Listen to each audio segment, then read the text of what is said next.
পুরো ইন্টারনেট জুড়ে ধুরন্ধর 2 এর ক্লিপ দেখে দেখে আমি আর নিজেকে কন্ট্রোল করতে পারলাম না। আর ধুরন্ধরের ফার্স্ট পার্টটাও আমার এতটাই ভালো লেগেছিল যে নেটফ্লিক্সে আমি ওটাকে রিপিট করে দুবার চালিয়ে দেখেছিলাম। প্রথম পার্টটা ওটিটিতে দেখেছিলাম বলে এবারও ভাবছিলাম যে সেকেন্ড পার্টটাও কিছুদিনের মধ্যেই ওটিটিতে চলে আসবে আর তখনই এটা দেখবো, বাট না, আর ওয়েট করা সম্ভব নয়। এবার হলে গিয়ে মুভিটা দেখতেই হবে। অনলাইনে টিকিট কাটতে গিয়ে দেখি টিকিটের দাম তো তুঙ্গে, আর তারপর টিকিটের অ্যাভেলেবিলিটিও ভীষণ কম।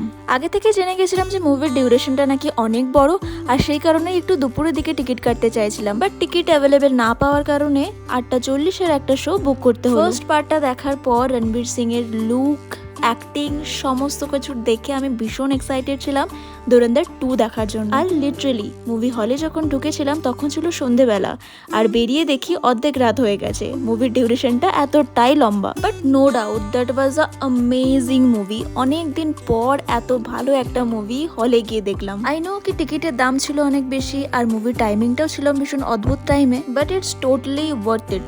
আর আমি তো তোমাদের সবাইকে বলবো যারা এখনো পর্যন্ত ধুরন্ধর 2 দেখোনি তারা প্লিজ মুভি হলে গিয়ে এই মুভিটা দেখো, কারণ বাড়িতে বসে ওটিটিতে যতটা না ভালো লাগবে বড় স্ক্রিনে এই মুভিটা দেখতে তোমাদের সত্যিই ভালো লাগবে। So please go and watch Dhurandhar the revenge.